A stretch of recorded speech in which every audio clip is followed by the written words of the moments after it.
Sound take 7 action. Bharatiya Janata party का धर्म है प्रतिशोध। आचार्य कौन? जिसने प्रस्थानत्रयी पर भाष्य किया, जिसने श्रीमद् भगवत गीता, ब्रह्मसूत्र, वेदांत पर भाष्य किया, वो आचार्य। सत्ताचार्य कौन? जिसने मोदी नामे पर भाष्य किया, जैसे अभी सुधांशु जी कर रहे थे, वो सत्ताचार्य। तो ये लड़ाई सत्ताचार्य बनाम धर्माचार्य की है। ये लड़ाई सनातन धर्म बनाम भारतीय जनता पार्टी की। और मैं नहीं कह रहा हूं, ये शंकराचार्य कह रहे हैं। शंकराचार्य कौन? जो साक्षात शंकर माने जाते हैं, चारों पीठ के शंकराचार्य। मुझे दुख हुआ कि इस बार भारतीय जनता पार्टी ने सांप्रदायिक ध्रुवीकरण से आगे बढ़कर सनातन धर्म के अंदर ध्रुवीकरण प्रारंभ कर दिया। सनातन धर्म के वैसे तो बहुत से संप्रदाय, मगर 5 प्रमुख संप्रदाय, वैष्णव, शैव, स्मार्त, शाक्त और वेदांत। प्रधानमंत्री जी, आपने कहा यह रामानंदियों का मंदिर है। इसका आशय क्या है कि बाकी के धर्माचार्य, बाकी के धर्म का आचरण करने वाले लोगों को मंदिर से दूर कर दिया। अरे जाइए शंकराचार्यों की शरण में, क्षमा की याचना कीजिए, धर्म की प्रार्थना कीजिए और उनको ऊंचा सिंहासन दीजिए। Emotional damn it! मर्यादा पुरुषोत्तम राम के नगर अयोध्या। अयोध्या जानते हैं नाम क्यों पड़ा?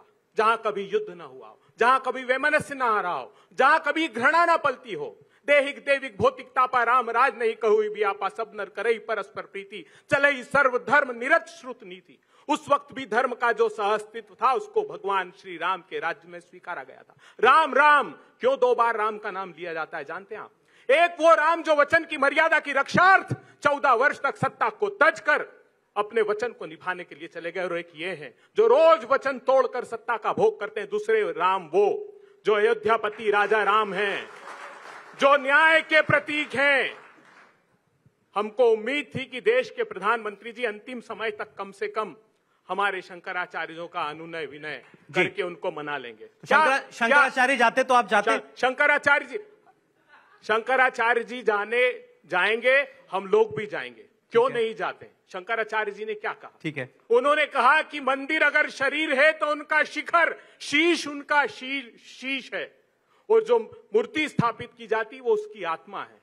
तो बगैर शीख के, बगैर शीर्ष के कैसे आप प्राणवान हो सकते? मैं आखिरी अबे लेकिन आप कुछ भी बोलो, ये नहीं सुनने वाला। शंकराचार्यों के स्टेटमेंट तो बाद में आए थे। आपकी पार्टी ने चिट्ठी जारी पहले कर दी थी कि हम नहीं जा रहे हैं। आपके टेलीविजन ने नहीं बताया, इसका अर्थ यह नहीं कि शंकराचार्य नहीं बोले थे। माफ कीजिएगा। करवाली बेइज्जती। सवालों का जवाब दीजिएगा। इन्होंने राम की बात की और ये बताया कि क्यों नहीं हम जा रहे हैं। आप भी नहीं जा रहे हैं, अखिलेश जी भी नहीं जा रहे हैं 22 तारीख के कार्यक्रम में। और उन्होंने तो ये भी कहा कि किसी का कोई भगवान हो, हमारे भगवान तो पीडीए हैं, पिछड़ा, दलित, अल्पसंख्यक। धर्म तो वो भी लाए लेकिन दूसरे जरिए से। सौरभ जी, आपने शो के शुरुआत का जो वाक्य बोला, मैं आपके ही शब्द दोहरा रहा हूं, अपना कोई शब्द नहीं जोड़ रहा। आपने कहा कि अखिलेश यादव पीडीए की बात कर रहे हैं, कांग्रेस न्याय की बात कर रही है, लेकिन बीजेपी केवल राम की बात कर रही है, वो केवल राम के भरोसे पे है। अब अगर इस देश को ये बात ठीक लगती हो कि केवल धर्म का नाम लेके, केवल मंदिर का फोटो दिखा के और केवल राम का नाम लेके ही देश की राजनीति चलनी चाहिए, तो ये देश की जनता को तय करना 24 के चुनाव में। जहां तक हमारा सवाल है, हम स्पष्ट तौर पर दलित, पिछड़े, अल्पसंख्यक की आवाज उठाते रहेंगे, क्योंकि उनके साथ 5000 साल से अन्याय हुआ है। और ये बात केवल मैं नहीं कह रहा, ये मोहन भागवत जी भी कह चुके हैं कि इनको 2000 साल तक सताया गया, कम से कम 2000 साल तो इन्हें विशेष अवसर दो। दूसरी बात हिंदुत्व की और मंदिर की मैं बताता हूं। हिंदू ये भी हैं, हिंदू हम भी हैं। ये छोटे हिंदू हैं, हम बड़े हिंदू हैं। कैसे? ये छोटे दिल वाले, छोटी सोच वाले हिंदू हैं, हम बड़े दिल वाले, बड़ी सोच वाले हिंदू हैं। राम तो इस कण कण में व्याप्त हैं। राम तो सबके इष्ट है। राम को तो गैर हिंदू भी मानते हैं। दूसरे देशों में भी राम कथाएं लिखी गई हैं, 100 भाषाओं में रामायण लिखी गई हैं। राम पर किसी का कॉपीराइट नहीं है। लेकिन भाटी साहब, कॉपीराइट तो आप लोगों ने बना दिया ना। मैं बहुत मैं 2 वाक्य और बोल दूं, 2 वाक्य और बोल दूं। मेरे राम मेरे हृदय में वास करते हैं, उन्हें कोई मेरे हृदय से निकाल नहीं सकता, कोई बाहर नहीं। इनके राम कहीं से आ रहे हैं, पता नहीं कहां से आ रहे हैं। राम कहां चले गए थे जो आ रहे हैं? अरे हम तो कस्तूरी कुंडल बसे मृग ढूंढे बनमाही, ऐसा ही घट घट राम है, दुनिया देखे नहीं। ये देख नहीं पा रहे राम को, ये समझ नहीं पा रहे राम को। राम की असली भक्ति राम के आचरण पे चलना है। देखिए, पहले तो मैं आज चूंकि आयोजन ऐसा है तो मैं रामायण के संदर्भ से ही अपनी बात रखूंगा। सुधांशु जी हमारे विद्वान, सियापति रामचंद्र की। अब मित्रों, ऐसा नहीं था कि आज राहुल गांधी जी से वैमनस्य और बैर ये यूं ही लिए हुए। आपको जानकर आप हतप्रभ रह जाएंगे। रावण का बैर क्यों था राम जी से, जानते हैं आप?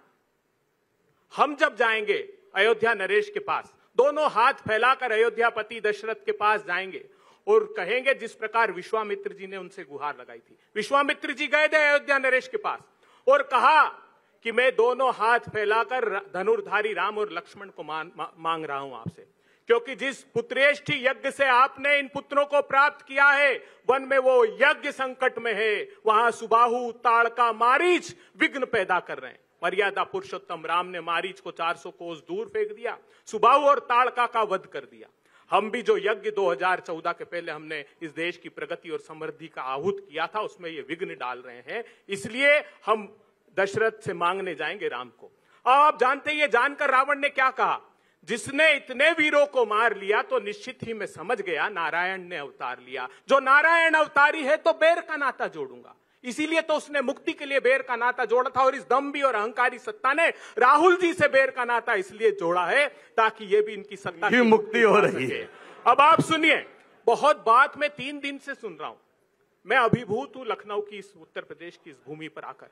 हर प्रवक्ता भारतीय जनता पार्टी का कहता है कि सरयू को रक्त रंजित करने वालों, ये समाजवादी पार्टी की तरफ इशारा करते हैं। अरे साहब, एक कार्यकर्ता ने, एक कार सेवक ने उसका दर्द बयां किया, मैं नहीं कह रहा हूं। उन्होंने कहा साहब, भारतीय जनता पार्टी से मैंने नाता तोड़ दिया क्योंकि जिसने सरयू को रक्त रंजित करने का आरोप लगाया, एक को पद्म विभूषण दे दिया और एक को राम मंदिर की समिति में रख लिया, नपेंद्र मिश्रा को। ये सच्चाई इन लोगों की है। ये सत्ता का भोग चाहते हैं, ये राम राज्य की अवधारणा में विश्वास ही नहीं करते। ये बिक गई है गवर्नमेंट, अब गवर्नमेंट में कुछ नहीं है। पाटिल साहब, जब आप उसका उत्तर दीजिएगा, आपने कहा था कि राम जी पर कोई कॉपीराइट नहीं है भारतीय जनता पार्टी का। ठीक है, किसी पार्टी का, किसी व्यक्ति का कोई कॉपीराइट नहीं हो सकता। फिर भी अगर 22 तारीख के दिन वो कॉपीराइट जैसा दिखने जा रहा है, मैं जानना चाह रहा हूं कि इसका जिम्मेदार कौन है। अगर अखिलेश जी वहां जाते, राहुल जी, सोनिया जी, खड़गे साहब, ममता जी, सब लोग वहां जाते, तो क्या कॉपीराइट बनता हुआ? इनका नहीं बनता। आप भी दिखते, आप भी बड़े दिखते। पहले तो मेरा निवेदन ये है कि ये प्रवक्ता हैं पार्टियों के, इन्हें बोलने की बहुत आदत होती है। अगर आप बीच में नहीं टोकोगे तो 1-1 घंटे, 1.5 घंटे आराम से बोल सकते हैं। तो ये आपका कर्तव्य है, आपकी जिम्मेदारी है कि आप इसका बैलेंस बनाए रखें। ठीक। दूसरी बात, सुधांशु जी ने व्यंग किया कि कांग्रेस और समाजवादी पार्टी एक दूसरे पर टिप्पणी कर रहे हैं। तो मैं उनसे केवल इतना कहना चाहता हूं कि वे हमें राजा कहें और हम उन्हें रानी कहें, शेख जी को खामखा क्या है परेशानी कहें। ये हमारा आपस का मसला, हम आपस में सुलट लेंगे। हमने परेशानी। तीसरी बात, ये मेरी बात कहा भी तो मैं तो बोलना ही शुरू करा। आप तो पूरे 15 मिनट आपका प्रवचन सुना, मैंने राम कथा सुनी है पूरी। 20 मिनट तो डिबेट शुरू हुए हुए हैं। तीसरी बात यह है कि मैंने शुरू में ही कहा था कि ये दावा तो राम का करते हैं, लेकिन इनका चरित्र रावण जैसा है। रावण के अंदर अहंकार था। रावण पूरी धरती पे अपना कब्जा मानता था, देवताओं को भी अपना गुलाम मानता था, ईश्वर को भी मानता था, किसी की सुनता नहीं था। वही इनके व्यवहार में, इनकी वाणी में वही रावण के अहंकार झलकता है। ये जय श्री राम क्यों बोल रहे हैं, ये मंदिर क्यों जा रहे हैं, ये पूजा क्यों कर रहे हैं। क्या हमने अब पूजा करनी शुरू की है? क्या आप, सौरभ जी, आप ईमानदारी से बताएं, आप बहुत अच्छे पत्रकार हैं, निष्पक्ष पत्रकार हैं। ये झूठ है, झूठ है, झूठ है। क्या नेताजी श्री मुलायम सिंह यादव जी पक्के हनुमान भक्त नहीं थे? सुना है मैंने। क्या वो हमेशा मंदिर में पूजा नहीं करते थे? तब तो ये कुछ भी नहीं था। तो क्या वो हर त्योहार पे उनके गांव में आज भी आयोजन होता है? तो धार्मिकता हर व्यक्ति के अंदर होती है। अपने अपने धर्म से, अपने अपने समाज से सबको प्रेम होता है। इसकी ठेकेदारी किसी पार्टी को नहीं लेनी चाहिए। ये बड़ी अच्छी बात कही आप। क्या आपको केवल 31% वोट मिला था 2019 के चुनाव में? तो क्या जो बाकी लोग बचे, जो बीजेपी को वोट नहीं देते हैं, वो सब गैर हिंदू हैं? वो सब हिंदू विरोधी हैं? वो सब राम का नाम लेने का उन्हें अधिकार नहीं है? मैं कहना यह चाहता हूं बहुत गंभीरता के साथ, और जो करोड़ों लोग आपके टीवी पे इस शो को देख रहे हैं, कि ये धर्म का नाम लेके रावण ने भी जब माता सीता का अपहरण किया था तो रावण भी साधु का वेश धर के आया था, गेरवे वस्त्र पहन के आया था, बड़ी मोटे बीजों की माला पहन के आया था, तिलक लगा के आया था बड़ा तगड़ा। और रामायण अगर पढ़ेंगे आप, वाल्मीकि रामायण मैंने बहुत गौर से 2 बार पढ़ी है, उस पर मैं पुस्तक भी लिख रहा हूं, मैंने नोट्स भी तैयार किए हैं। रामायण में हर जगह जब भी रावण का जिक्र आता है, सुबह उठते ही सबसे पहले पूजा पाठ करता था और कई कई घंटे पूजा में लगाता था। अपनी बात साबित। तो क्या उस रावण को श्रेष्ठ आदमी मान लें हम? ये राम के नाम पर धर्म आज भी कहीं इशारा है क्या आपका रावण को लेकर के? साफ साफ बता दें। पक्का इशारा नहीं, खुल के कह रहा हूं मैं, तो इशारा गायब करेंगे हम। गजब बेइज्जती है। हम तो खुल के कहेंगे, राजनीतिक आदमी है। कौन है रावण? सुनिए, भगवान राम की विरासत पर रावण के लोग कब्जा करना चाहते हैं, वो हम कब्जा नहीं होने देंगे। हम असली राम भक्त हैं। हम राम के आचरण को अपनाते हैं, राम के चरित्र को अपनाते हैं, राम के व्यक्तित्व को अपनाते हैं। और सुनिए, ये धर्म के आप नहीं, प्लीज बोलिए। धार्मिक भावना में मेरे सवाल का उत्तर नहीं आया। मैंने कहा सब कुछ करेंगे, आप राम जी बोल रहे हैं, हम राम जी के आचरण को अपनाते हैं, राम के मंदिर में क्यों नहीं जाते हैं? इतना सा प्रश्न। कौन कहता नहीं जाते हैं? राम जी 22 को ही रहेंगे वहां, फिर चले जाएंगे। नहीं, वो एक हम 100% जाएंगे। हमारे नेता ने कह दिया है, हमारे राष्ट्रीय अध्यक्ष श्री अखिलेश यादव जी ने कह दिया है, परिवार सहित संस्कारित तरीके से, धार्मिक तरीके से, पूरी रीति रिवाज के साथ जाके दर्शन करूंगा भगवान प्रभु राम के। कौन कहता नहीं जाएंगे? दूसरी बात, मैं जो गंभीर बात कहना चाहता हूं, ये धार्मिक भावनाओं में भड़का के असली मुद्दों से ध्यान हटाना चाहते हैं। अभी पिछले सप्ताह एनसीआरबी की रिपोर्ट आई है, उत्तर प्रदेश महिलाओं के प्रति अपराध में टॉप पे है पूरे देश में। उत्तर प्रदेश में, हाँ, आप हूं नहीं, अभी हाय हाय करोगे, मैं आंकड़े बता रहा हूं। अरे बाप रे, ये तो धोती खोल रहा है। महिलाओं के अपहरण 14,960 हुए एक साल में, 2022 में। 40 महिलाओं का अपहरण पर डे, प्रतिदिन उत्तर प्रदेश में। दहेज हत्या 2138, 6 महिलाओं को हर रोजाना दहेज के लिए मारा गया उत्तर प्रदेश में 2022 में। जी ठीक। गैंग रेप 62, हर 5वें दिन एक बेटी के साथ गैंग रेप हुआ है। रेप के बाद हत्या 92, 22 में हर तीसरे दिन एक बेटी को रेप के बाद उसकी हत्या कर दी गई है। महिला के प्रति कुल अपराध 65,743, यानी 180 पर डे महिलाओं के प्रति अपराध हुए। उत्तर प्रदेश में 3491 में हत्या, यानी कि 10 हत्या रोजाना। हत्या के प्रयास 3788, यानी 11। ठीक है भाटी साहब, बात आ गई। काम की बात भी सुन लो, मैं आखिरी है मेरा जी। ये काम की बात तो यही है, राजनीति का असली विषय तो यही है, असली विषय तो यही है। रेप 3690, यानी 11 रेप रोजाना उत्तर प्रदेश में हुए हैं। और अपहरण 16,262, यानी कि 45 अपहरण रोजाना हुए। इन मुद्दों पे कौन बोलेगा? ये एनसीआरबी कौन से साल का है सर? ये 2022 का जो लेटेस्ट है, 2022 का। अच्छा, 2022 में राजस्थान कहां पे था? जो अभी 3 दिसंबर को रिपोर्ट आई है, लेटेस्ट रिपोर्ट यही है। ठीक है, ये है राम राज्य सर। हमारी सरकार में 2017 में आखिर में सबसे ज्यादा जो 5 साल का 1 साल में क्राइम है, वो एनसीआरबी में रिकॉर्ड दर्ज है। कोई भी नेट खोल के देख लो, 2,35,000 है। और अब इस साल 2022 में 4,01,787 क्राइम रिकॉर्ड हुआ है। हमारी सरकार से दुगुना क्राइम है। वाह मोदी जी, वाह वाह। नाना विधि कही कथा सुहाई, राजनीति भय प्रीत दिखाई। तुलसीदास जी ने रावण के लिए बात कही है। उन्होंने कहा है कि भय से, एक रावण पे बोल दो सर, एक लाइन प्रीत से। अबे जी, अगर अनुमति हो तो रावण पे बोल दें। 1 मिनट। अरे सुनिए, अरे कहना क्या चाहते हो? एक तरफ राम जी अकेले थे और रावण के 10 सिर थे। 10 सिर कहां नजर आ रहे हैं? 10 सिर कहां नजर आ रहे हैं? इधर आजकल 38 सिर वाले घूम रहे हैं।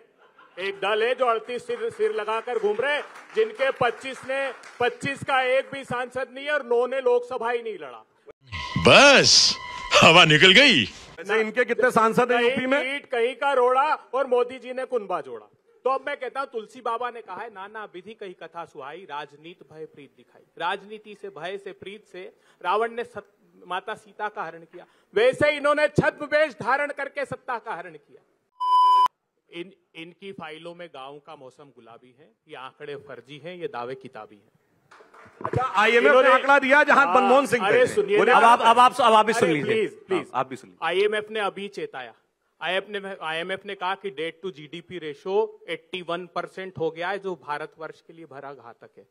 मोबाइल मैन्युफैक्चरिंग, आप सुनते होंगे रोज अखबारों की सुर्खियां, जानते हैं क्या हो रहा है? मैन्युफैक्चरिंग नहीं हो रही साहब। जो PLI ना, प्रोडक्शन लिंक इंसेंटिव स्कीम, ये असेंबलिंग हो रही है और विदेशी कंपनियां जिनको 6% का लाभ दिया जा रहा है, 1 लाख करोड़ रुपए से अधिक का पैसा हिंदुस्तान का वहां जा रहा है और ये असेंबलिंग हो रही है। अभी इन्होंने बात की, अरे बहुत विद्वान प्रवक्ता है। झूठ बोल रहा है। कितनी सीट लड़ना है, कितनी मांग रहे हैं इनसे? सौरभ जी, यही सवाल 2004 में पूछते थे। गठबंधन होगा कि नहीं होगा? आपके साथ समाजवादी पार्टी, बहुजन समाज पार्टी आएगी कि नहीं? लेफ्ट के दल आएंगे कि नहीं? टावरिंग पर्सनालिटी अटल बिहारी वाजपेयी, मैं उनसे बड़ा नेता भारतीय जनता पार्टी में कोई नहीं मानता, मोदी जी को भी नहीं मानता। मोदी साहब, इस सज्जन को क्या तकलीफ है भाई?